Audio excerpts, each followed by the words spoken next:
শুনছেন সবসময় জাগো এফএম 94.4। আমি উদয় আছি আপনার সাথে বছরের প্রথম ভূত স্টুডিও নিয়ে। সবাইকে স্বাগত জানাচ্ছি নতুন বছরের। অনেক অনেক শুভেচ্ছা আপনাদেরকে। আপনারা ছিলেন বিগত বছরগুলোতে আমাদের সাথে, আগামী বছরগুলোতেও থাকবেন আমাদের সাথে। 2026 সাল সবার জন্য ভালো যাক, সুন্দর যাক, সেই প্রত্যাশা নিয়ে শুরু করছি আমাদের প্রথম এপিসোড এই বছরের ভূত স্টুডিও। আর যে উদয় আপনার বন্ধু, বিগত বছরগুলোতে আপনারা যেভাবে আমাকে ভালোবাসা দিয়েছেন, 2026-এর প্রত্যেকটা দিন আপনাদের ভালোবাসা আর দোয়াতে এভাবেই থাকতে চাই। সো আমাদের সাথে আপনারা যেভাবে সঙ্গ দিচ্ছেন ঢাকা, কুমিল্লা, চট্টগ্রাম থেকে, প্রত্যেকটা বন্ধুকে ধন্যবাদ জানাই।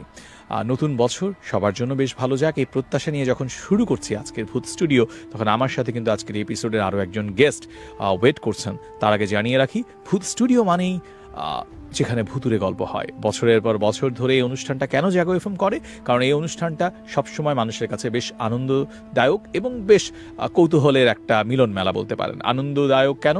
কারণ দেখবেন ছোটবেলা থেকে আমরা গল্প শুনতে পছন্দ করি। দাদা দাদু নানা নানুর কাছ থেকে গল্প শোনার একটা আগ্রহ সব বাচ্চাদেরই থাকে। ইভেন বড় হয়ে গেলেও আমরা কিন্তু একটু প্যারানরমাল, একটু ভৌতিক, একটু অ্যাডভেঞ্চারাস গল্পগুলো খুঁজে বেড়াই। সেই জায়গা থেকে, একটু বিনোদনের জায়গা থেকে আমরা মূলত প্রচার করে থাকি ভূত স্টুডিও। আজকে এই এপিসোডে আমি চেষ্টা করব আমার যে অতিথি রয়েছেন তাদের মাধ্যমে আপনাদেরকে কিছু চমৎকার এক্সক্লুসিভ ভৌতিক ঘটনা শোনানোর জন্য।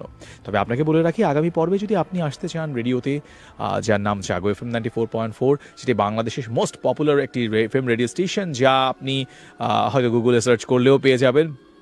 যার সম্পর্কে জানতে হলে আপনি ওয়েবসাইটে ভিজিট করতে পারেন www.jago.fm। এছাড়া তাদের অ্যাপসগুলো দেখতে পারেন। আপনি আমাদের অ্যাপে যদি যেতে চান, অ্যান্ড্রয়েড ইউজার হলে আপনি আমাদের প্লে স্টোর থেকে দেখতে পারবেন। এছাড়াও আপনি যদি আইফোন ইউজার হন, আপনার জন্য কিন্তু রয়েছে আমাদের চমৎকার অ্যাপ। সেটা ডাউনলোড করে রাখলে পৃথিবীর যে কোনো প্রান্ত থেকে আপনি শুনতে পারবেন লাইভ আমাদেরকে ইন্টারনেটের মাধ্যমে।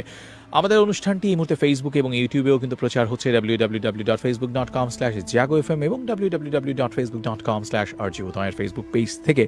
এবং এই যে জাগো এফএম 2026 সালে নতুনভাবে নতুন আঙ্গিকে এসেছে, সেটা নিশ্চয়ই আপনারা বুঝতে পারছেন যখন আপনি আমার অনুষ্ঠানটা দেখছেন। বিশেষ করে যারা ফেসবুক এবং ইউটিউবে দেখছেন, আমার লোগোর দিকে যদি একটু খেয়াল করেন, একটু চোখ রাখেন, তাহলে খেয়াল করবেন একটা ভ্যারিয়েশন, একটা নতুনত্ব আনার চেষ্টা করছি। শুধু কি এটা আমাদের লোগো তো একটা স্টেশনকে রিপ্রেজেন্ট করে।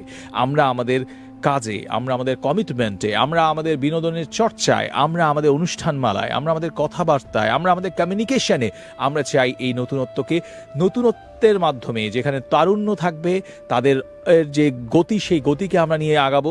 যেখানে আমাদের প্রবীণ বন্ধুরা যারা থাকবেন, অভিজ্ঞদের জ্ঞান